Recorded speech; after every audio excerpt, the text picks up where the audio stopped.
2 hospitalised after city car crash. Economic Fiscal Commission begins Highlands Regional Workshop. And more calls to leave state assets alone. This is National EMTV News with Meriba Tulo. A very good evening. Thank you for joining us for Wednesday's news. 2 men have been admitted to Port Moresby General Hospital after the car they were travelling in crashed into a huge drain.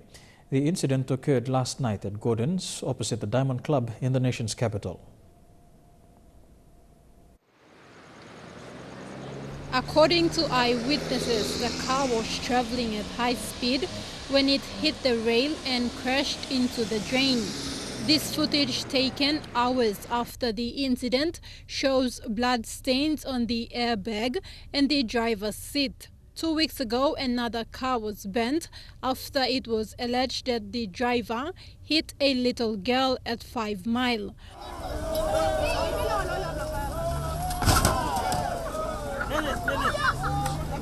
Opportunists removed parts of the vehicle and resold them at black markets. In this incident, opportunists removed all 4 tires from the vehicle before traffic police could stop the looting. Thekla Gunga, National EMTV News. A current sitting member of parliament says road projects involving the Asian Development Bank will not be affected by the elections or the possibility of a new government after it. Today, the Governor-General signed 2 multi-million kina road upgrades for the Chimbu Province and Central Province, funded by the Asian Development Bank. Sitting Kundiawa Gembog MP Tobias Kulang says the improvement of the road section in his electorate will boost tourism. After witnessing the signing of the contracts, sitting Kundiawa MP Tobias Kulang says politics will not affect the projects after the elections. This got nothing to do with this government, another government. These fundings are done through arrangements through ADB. The Highlands Highway Road has been going for how many years? 10 years. 10 years. So it's part of the program. It's a continuation of a particular program. So it doesn't matter. It just come to 10 years, so it will continue. I think the program, this pace of the program lapsed in June 2018. The Gembog Road project leads to Mount Wilhelm, a tourism attraction.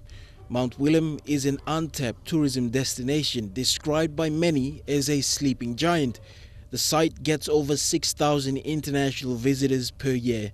Today, Tobias Kulang attributed the importance of the road for the Chimbu tourism sector. For those people who have traveled to Mount Wilhelm and who have experienced the road, you can be happy now. Next time you come around, you will have a sealed road all the way to the base camp where you start the climb to Mount Wilhelm. So the Works Department is giving itself a pat on the back for the continuous road projects happening across the country.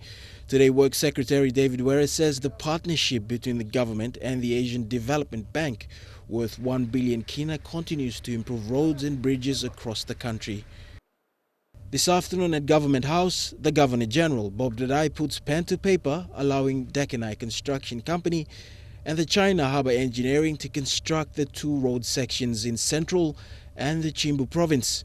I do believe that we deliver this project on time, within the budget, with the good quality control and as the good association with the local friends and mentoring these projects in the long time. Going forward, maintaining these roads for a 4-year period means you're responsible for the road. You're doing a huge amount of sections on the road regularly, and you take ownership of that. And I think it's it's a way forward, and I'm very proud to be a part of that with this particular project. So thank you very much. The Asian Development Bank is funding the 2 multi-million kina projects in the Kundiawa Gembog district and the Hiritano Highway. Bethany Harriman, National EMTV News. The National Economic Fiscal Commission held its 9th Highlands Regional Workshop today in Kundiawa. The 2-day workshop brings together treasurers and sector managers of the 7 Highlands provinces to present their performances on government funding. The theme for this year is Between the Lines, which focuses on frontline service delivery. Vasinata Yama files this report from Kundiawa. The National Economic and Fiscal Policy Commission acts as an advisory agent to the national government. They collect all the provincial expenditures and does reviews and analysis before presenting data on how government funding was spent. It is a bottom-up approach which started in 2008 after the organic law was amended. It was changed from kina per head and landmass to needs-based in terms of allocating provincial supplementary improvement program funds. We need to have some evidence as to whether provinces are, whether services trickling down to where it matters in terms of facilities out there. So it's a bottom-up approach. NEFC's role is to identify the needs in each provinces and advise the national government on how much money each provinces should get. Through such workshops, each province will present its expenditures to NEFC. They then collect tangible evidences on how much the money was budgeted and spent on 5 priority sectors. They are health, education, transport and infrastructure, law and justice, and governance for service delivery. Under these 5 priority sectors have 11 minimum priority activities each provinces need to achieve. Education, we're looking at the theatre, we're getting the figures from national health and we're taking it down, and then we'll try and compare the data there with the schools to see how the money is used there. The services reaching the areas where it's intended. Simbu Province is leading in PNG for allocating adequate funding to these 11 minimum priority activities. Vasinata Yama, National EMTV News, Kundiawa. Sitting Northern Governor Gary Juffa is calling on all sitting MPs not to use state assets as the campaign period begins. Juffa told MTV News the planned visit by Prime Minister Peter O'Neill to open the operating theatre in Popondetta yesterday was uncalled for. The Northern Governor said a law must be made to stop such practices. As campaign begins for candidates who will contest the 2017 national elections, the sitting Northern Governor strongly believes that state-funded assets should not be used as political tool by current MPs. Relating to yesterday's incident in Popondetta, a disappointed Juffa said the visit by the Prime Minister was irrelevant. I personally feel that during the election period we should not be launching and opening projects because it is, it can be deemed or perceived as a form of campaigning.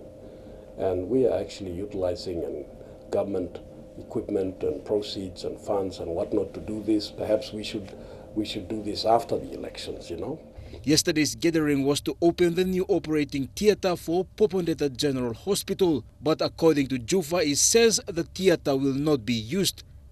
Have staff to actually work in the operating theatre yet. You don't have the supporting infrastructure and facilities developed to a stage where the operating theatre can be operating and functioning effectively and efficiently. So it's a long way off before it's actually ready for use. That's what we were told on that day. The health department staff told us that this was the situation.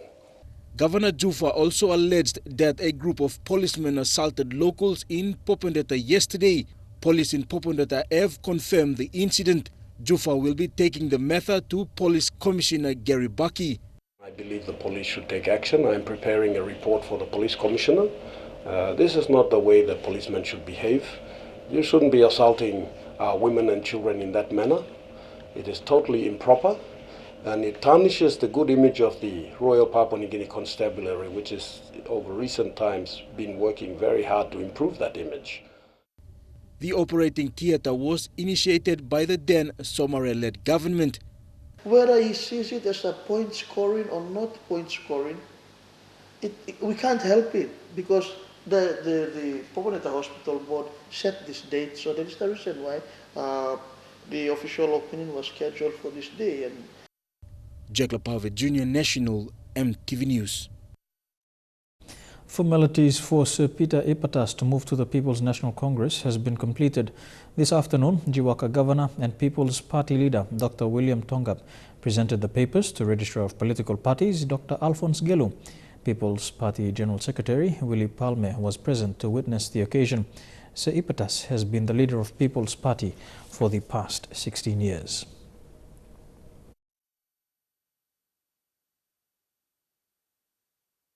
After the 9th Parliament session, Sir Peter obviously invited me to take his party into the elections. And I was with the new generation in the last 5 years. We have resolved to accept the decisions that both leaders have made. And we are now, we were in the process to facilitate the release or their resignation with the Registry of Political Parties when the announcement was made. But as of today, I will say that I will present this to the registrar to say that both leaders have moved on in their political career. Medang businessman Peter Yama says leaders with criminal backgrounds should clear their names before contesting. Yama said the recent names for implicated leaders cleared by the Electoral Commission office is misleading and questions the integrity of Papua New Guinea's political system. Yama says some of the crimes committed by the leaders are serious. He called on Electoral Commissioner Patilias Gamato to rethink his decision. About way in the manner that the Electoral Commission allowing them to stand for election. On the other hand, they made decision that they will not allow them to stand, and later they changed their mind that they should stand because in the case like the parole is not being heard, the appeal stay order is still in foot. You're watching National MTV News. We'll have more after these messages. Stay tuned.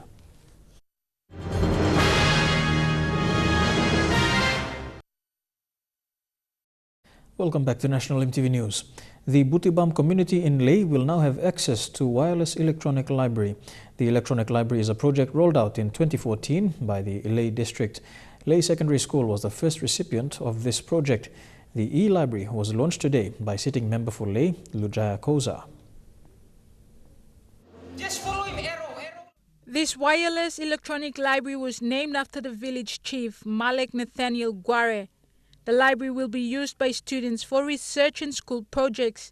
Leh District will soon launch 2 more e-libraries. Then we have another e-library to open. It'll be top town where the public toilet is. That's the Lujaya Koza e-library. And then where the district office is and the city council, they will share that accessibility to that e-library. We will honor our Leh District Administrator, CEO Robin Callistus. It'll be called the Robin Callistus e-library. Leh Secondary School was the first to get this wireless electronic library in 2014. It was part of the school rollout program. The school principal, Christopher Raymond, said the project has been very beneficial. From 2014 up, I think our results from the school has actually improved so much, and that is solely for a reason of our students having the opportunity to actually access information. The project was created and installed by Kail Information Technology, a local company in Leh. The library contains information on education, agriculture, health, and other subtopics. Other secondary schools and primary schools will soon have access to this wireless electronic library. The wireless covers a radius of 150-meter radius. As long as you're within the area, you can pick up the e-library and you can connect. Once again, you don't need him any data or megabytes to access him. Just bring your phone, come and turn on your mobile phone. Julie Badui Owa, National MTV News, Leh. Superfund Number 1 Super Limited now has a point of presence in Kerma.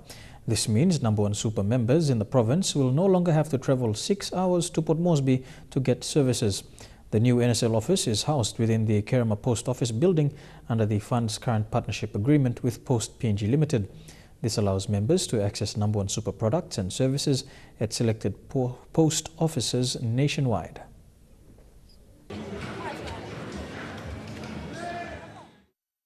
The Kerma branch is the latest addition to 10 established NSL branches under the current partnership between Post PNG and Number 1 Super. and my acting CEO, Mr. Peter Tapure. I congratulate the acting CEO, Mr. Rava, and his management team at NSL for this milestone of expanding your network into Kerma Gulf province.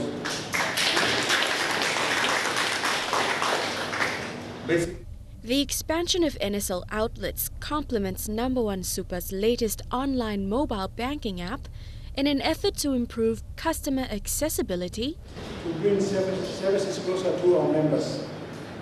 We have been able to achieve this with the help of our partnership with Post PNG, and thank you Post PNG for opening doors, as well as expanded service and distribution channels through Post PNG. Post PNG today has the largest network of 39 locations in Papua New Guinea. And we anticipate to grow this by another 30% to 50 branches nationwide. NSL members in Kerma have in the past had to travel all the way into Port Moresby to access very basic services. That, to their relief, will no longer be the case.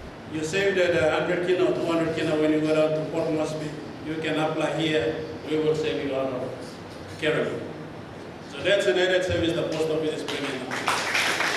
But customers aren't the only beneficiaries in this arrangement. Under immense competition from emerging social media portals that have revolutionized communication in the country, Post PNG has now tapped into public-private partnerships like this one to keep business afloat.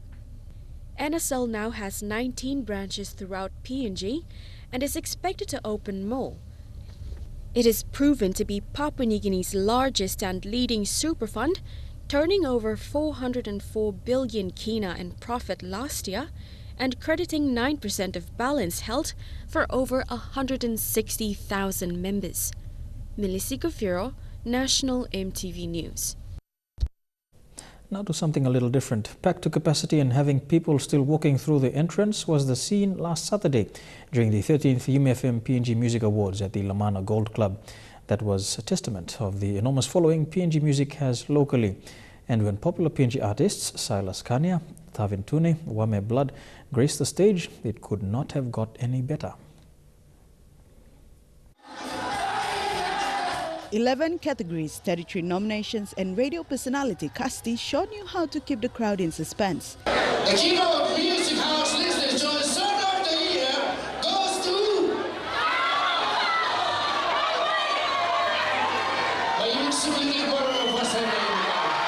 in recognition of contributions to PNG music in 2016, the nominations were up for an addition to the JK Hall of Fame, Group of the Year, Artist of the Year, Song of the Year, Best Duet, Rookie of the Year, South Pacific Artist of the Year, Studio Label of the Year, Listener's Choice Artist of the Year, Group of the Year 2016 Listener's Choice, and Song of the Year Listener's Choice. The late PNG musician John Wong was bestowed a spot in the JK Hall of Fame. Most Papua New Guineans may remember his ever-popular Under the Boardwalk hit and many more. Stagaja walked away with 3 awards, the Group of the Year, Studio Label of the Year, and Listener's Choice Group of the Year. Tavin Tune was equally awarded the Artist of the Year, Listener's Choice Artist of the Year, and Best Duet for his collaboration with Hot Wheels and Drex Blunt in 2016's most popular song, Rowena.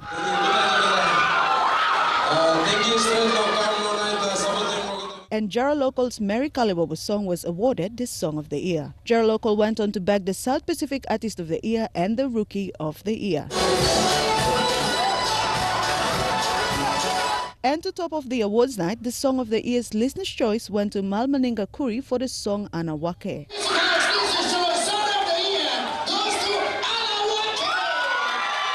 Present to entertain fans was Meriani Masani, who made an appearance with the Duman extras, Silas Kanya with his hit Loneliness, and Wame Blood with the song Plus Pangia, and many more.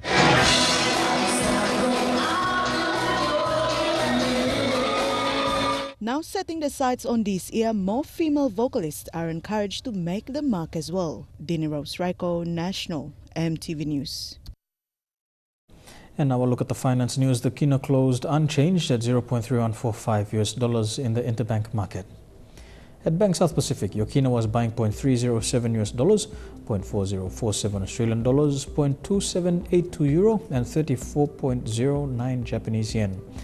Looking at commodity prices at New York close, coffee closed higher, gold and cocoa closed lower, while copper closed the day unchanged.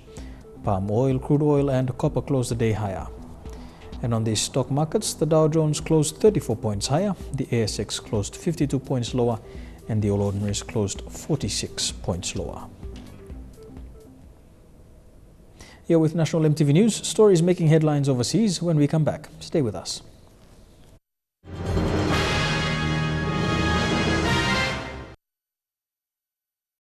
Welcome back to National EMTV News. Turning overseas now, a case of air rage at Tokyo Airport delayed a flight by 90 minutes as a brawl erupted between two passengers. It comes as the US airline industry was summoned to Congress for a please explain over a string of onboard incidents. It's just before takeoff on the tarmac in Tokyo, but already fists are flying.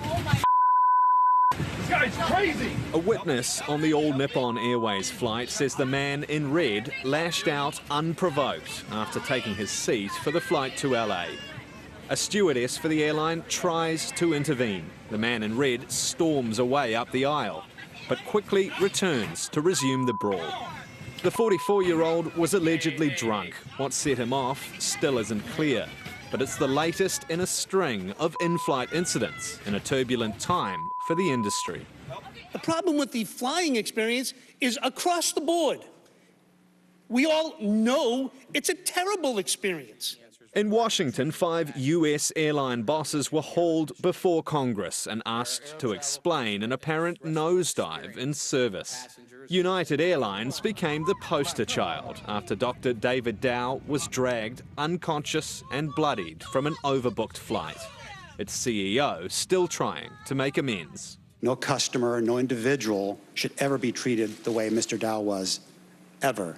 Airline profits are soaring in America. Last year, the industry made $19 billion. But customers say that's come at a cost, and overbooked flights and shrinking seats now have Congress threatening to act.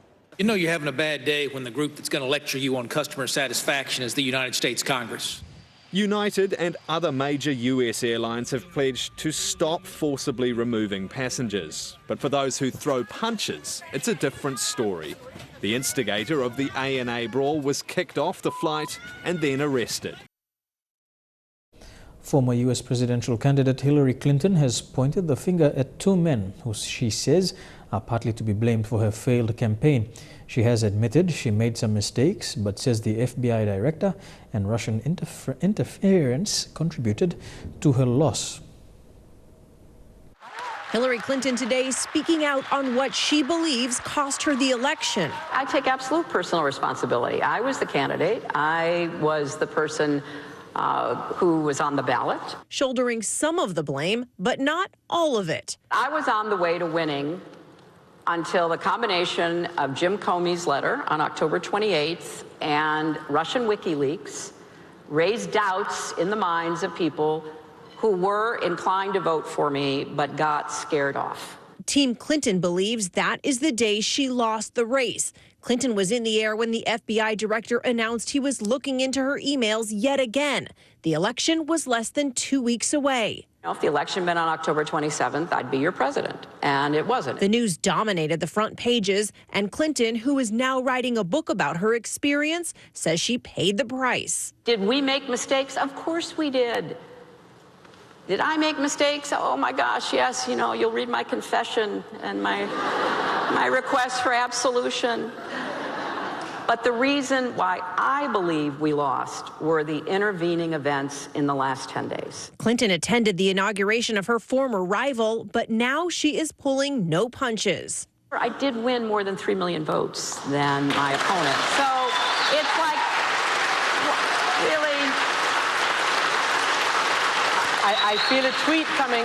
Well, fine. You know, better that than interfering in foreign affairs. If he wants to tweet about me, I'm happy to be the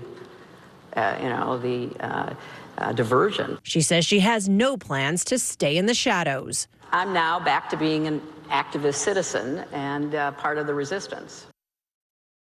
Russia's president is playing global diplomacy, meeting with Germany's chancellor, talking by phone to the US president, and there is also a meeting in Russia with Turkey's leader this week.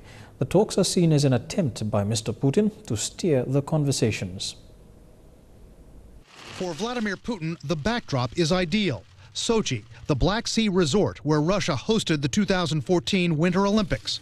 With German Chancellor Angela Merkel at his side, Putin dismissed allegations that his hacking teams interfered in the American election. We would never interfere in the political process of other countries. You dwelled upon the example of the U.S., which hasn't been confirmed by anything or anyone. It's just rumors utilized by the American media industry. A senior Trump administration official tells CNN that's false, saying there was evidence of Russian meddling in the election. Analysts say don't expect Putin's hackers to stop now. Firstly, because people talk about it and it makes Russia seem more powerful than it is. And secondly, because it does appear to be shifting the conversation online, and Russian propaganda does appear to be able to sway the online discussion, support to a certain degree populist and extremist candidates who are better suited for working with the Kremlin. Putin's denial of interference comes on the same day of his phone call with President Trump. It's the first call between the two leaders since the U.S. launched a missile strike in Syria, an operation which sparked real tension between Putin and Trump. The strike, prompted by intelligence that the Syrian regime killed its own citizens with chemical weapons, a consensus that Putin still seems to refuse to accept. Those guilty must be found and punished. But this can only be done after an impartial investigation. You know, he's just trying to throw up a little smokescreen around this. He's not interested at all in some kind of resolution to the situation, some kind of real understanding of what occurred. The U.S. intelligence community is confident the Syrian regime conducted the chemical attack and that Russia played a role in trying to, quote, distract the international community. As Putin faces more scrutiny abroad, an extraordinary scene at home. People on the streets risking their lives in a show of defiance. One protest in Moscow had a title, "We're sick of it." Despite the unrest, analysts say don't expect much change when Putin runs for re-election next year.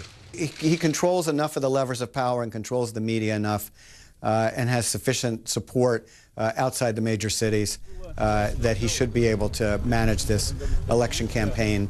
Even if Putin wins by a large margin next year, his popularity could decline after that if the economy doesn't improve and Russian standard of living continues to stagnate.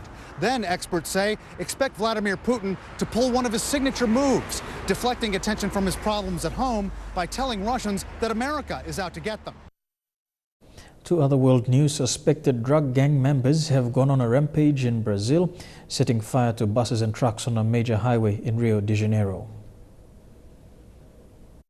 People were forced out of the vehicles before they were torched. Plumes of black smoke drifted across the city. The group of men was retaliating against military police raids in surrounding slums. 45 people were arrested and dozens of weapons seized, including rifles and grenades. Panicked pedestrians ran for cover as a high-rise building collapsed in China. It was a planned demolition, but no one warned people on the street. Dozens ran away screaming as a huge dust cloud engulfed the area. The building is making way for a railway line. And a Japanese rider has broken the world record for the longest wheelie. Masaru Abe rode his motorbike on the back wheel for more than 13 hours. The 33-year-old couldn't stop, cruising at a constant speed of 40 kilometres per hour. He lasted 480 laps, smashing the existing record by 160 kilometres. In Australia, a 4-year-old girl has been hailed a hero after running almost a kilometre for her mother. Her mum was seriously injured, pinned under a buggy after rolling down an embankment on the family's farm in country New South Wales. Afternoon. The 35-year-old mother is recovering after undergoing surgery for serious leg injuries today. Natalie Ritter was conscious when she was airlifted here to John Hunter Hospital late yesterday afternoon. She'd spent almost 3 hours pinned under a cage buggy after rolling down an embankment on a property west of Taree. But it's her 4-year-old daughter, Georgia, who's being hailed a hero for raising the alarm. She'd only been in the vehicle with her mum minutes before witnessing the terrifying crash. Georgia ran about 700 metres back to the family home to call 000. She's got a few little grazes, but I think everyone's just very proud of what she's done. She's made her way back to the property, and she's phoned AAA, so she has just done an absolute awesome job. Her dad has raced back from Queensland to be with his daughter and wife. The family say they're incredibly proud of Georgia's amazing efforts, but are now focused on Natalie's and Georgia's recovery after coming so close to tragedy. A British surfer has amazingly survived adrift for 32 hours in the cold waters of the Irish Sea. Search crews were just about to give up the surfer for dead when they spotted him clinging to his surfboard. The dramatic moment a missing surfer was found adrift in the Irish Sea. Light was fading, the Coast Guard was just about to call off the search, even preparing to tell the surfer's family.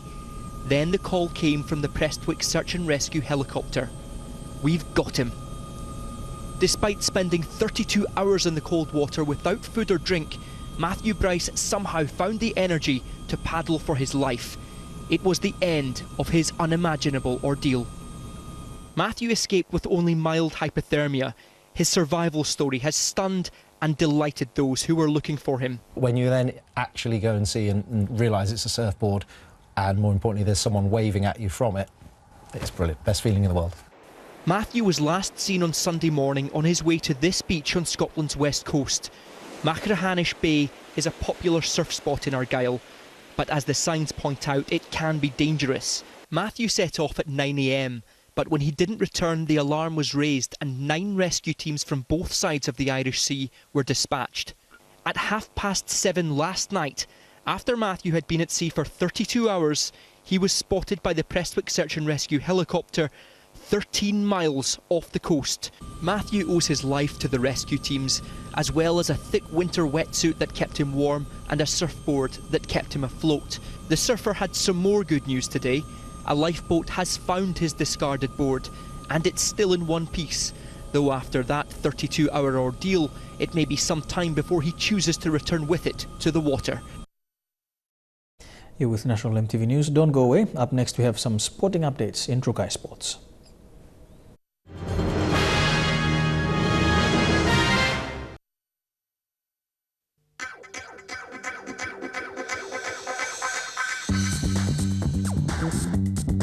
Trukai Sports.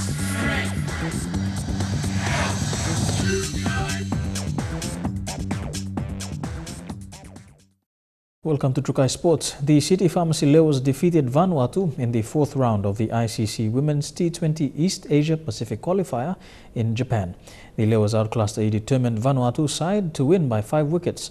Shane Saroya has more. Vanuatu took the bird early on and was restricted to only 8 from 81 of the allotted 20 overs, thanks to another outstanding bowling effort by PNG. Vanuatu put on some big plays in the likes of Judy Avok, who became the first batswoman of the tournament to 45 runs from 75 ball. Meanwhile, needing quick runs to improve their net run rate, PNG elevated hard-hitting all-rounder Konya Oala to open the batting. Oala, however, was run out for 5 runs, sooner than expected. Nevertheless, the Leos calmed their nerves and thanks to Siaka, 33, Jimmy 14 and an unbeaten 21 runs from Veru Kila Frank, ensured the Leos closed down the total in 14.3 overs to win the match. In the other matches, Samoa were undefeated, downing Japan's low total of 49 runs in less than 10 overs to maintain the first spot, while PNG City Pharmacy Leos retained the second position on 6 points. The Leos will face Japan next in their round 5 fixtures, while Samoa take on Vanuatu.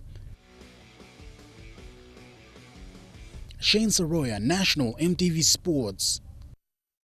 As the countdown continues to this year's Youth Commonwealth Games in the Bahamas, Team PNG is already underway with preparations that include selections of players and travel documents, with training being the #1 priority. While looking forward to sending a good contingent of athletes to the Games, the PNG side will see 5 contributing codes competing. They are tennis, boxing, swimming, athletics, and a new inclusion of beach volleyball. The Games start on the 19th of July. Moving on, David Mead will captain the Kumul side for the Rugby League World Cup 2017. David Mead said playing in the NRL competition and training is all part of his preparations for this historic event. He's looking forward to gelling with teammates as they prepare to take on the USA, Ireland and Wales come October. Despite missing out on the Pacific Test match against Cook Island for this weekend due to injuries, Mead has decided to take it easy with the opportunity of leading the Kumuls into the Rugby League World Cup as captain. Mead's prospect as part of his preparations will be to mainly focus on the NRL season ahead of him, but with Rugby League World Cup to be at the back of the year. Yeah, I've got the NRL season ahead of me first, which I'm focused on currently, but the World Cup's at the back end of the year. I'm pretty excited. With draws standing at PNG taking on Ireland, Wales and USA, he said he is confident PNG will get top results over the rivals with a home crowd advantage. A bit of an advantage for us. We'll have the support of all our local, Papua New Guineans, and I know people from Australia, Papua New Guineans and overseas will be flying in to support the team as well. He said a big representation of the Kumul side is mainly from the SPPNG Hunters. Because I know those teams have NRL players representing them as well, but I know that the guys we have here who are playing in the Hunters are more than capable of competing against them, so that really excites me. Mead says he is looking forward to playing alongside the Hunters and having to see home crowd witness the game firsthand and support the Kumuls. I'm pretty excited, not just me, but I know a lot of Papua New Guineans who are playing in the Queensland Cup and the NRL, are pretty excited, and they're wanting to make the team, so they're going to be competing the best they can throughout the year to make that squad. Godwin Eki, National EMTV Sports. Trukai Sports continues after these messages. Stay tuned.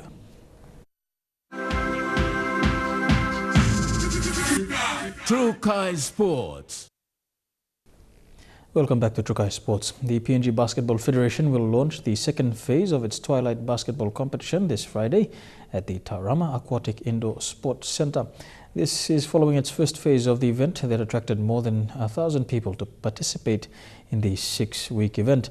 This initiative is free and open to interested individuals of any age and involves a 5-on-5 competition for ages 15 and under and 3x3 for under 16s and over, with games to start 5 p.m.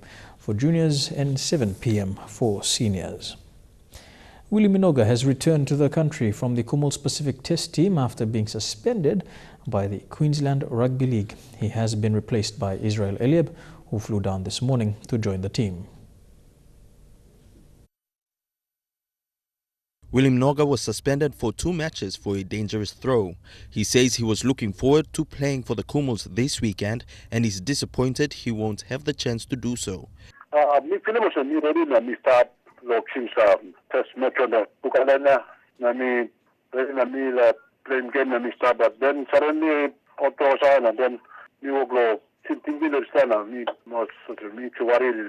Though he won't be playing this weekend, he is confident the Kumuls will be able to beat Cook Islands. Since we got all camp time and was a Magi look forward to game. Training start on Monday. Yeah, we got pretty well started. All Magi look forward to this game, so we got believe that all fake ball Magi but play good.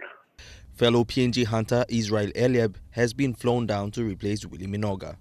Stagroth Amin, who was also cited for a similar offence during their match against Northern Pride, entered an early guilty plea and has been cleared by the QRL judiciary. Another big blow to the team saw St. George Illawarra Dragons winger Nene McDonald's late withdrawal from the Kumuls after sustaining an ankle injury in last weekend's game against the Melbourne Storm. Looking ahead to the weekend's match, Rod Griffin from the Bulldogs will captain the Kumuls and will be assisted by Hunters captain Arce Boas. They play the Cook Islands this Saturday at 3:15 p.m. in Sydney, Australia. Elijah Levet, National MTV Sports. And that ends Trukai Sports. Up next, the all-important weather report for the next 24 hours. Sports.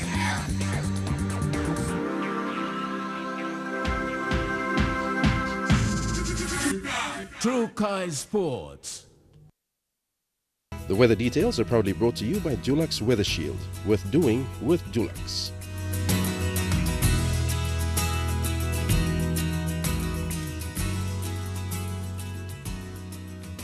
Here's a look at the weather forecast for the next 24 hours in the southern region. Port Moresby fine although cloudy with a top temperature of 31 degrees. Mostly fine for Daru and Alatau. Cloudy with some showers for Kerma and Popondetta with a top of 31. To the Momasi region, cloudy with some showers expected in Lae, Wau, Medang and Wewak. Mostly fine at Vanimore. To the New Guinea Islands region, mostly fine in Buka in the autonomous region of Bougainville. Cloudy with some showers expected in Kimbe, Kokopo and Rabaul. Showers and thunderstorms over the next 24 hours for Lorengau and Kavieng. And in the Highlands region, showers with some fog expected in Mount Hagen. Cloudy with showers over the next 24 hours for Goroka, Kundiawa, Mendi and Wabag.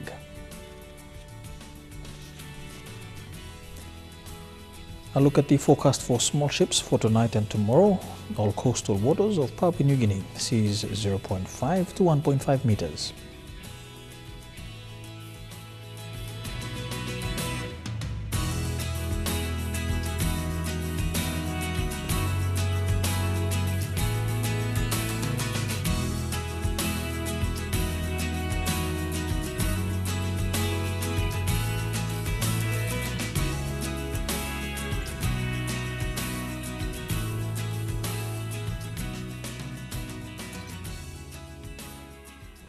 And a look at the ocean forecast for PNG areas. Coral Sea, seas slight with southeasterly winds at 15 to 20 knots.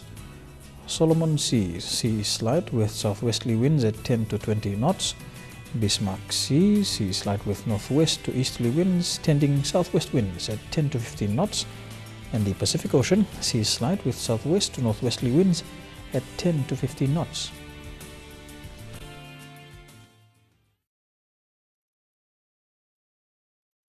The weather details are proudly brought to you by Dulux Weather Shield. Worth doing with Dulux.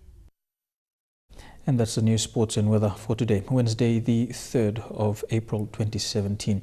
Before we go, a quick recap of our main stories. 2 hospitalised after city car crash. The National Economic Fiscal Commission begins Highlands Regional Workshop. And more calls to leave state assets alone during election period. And that's all we have for National MTV News. On behalf of the news team, pleasant viewing. Good night.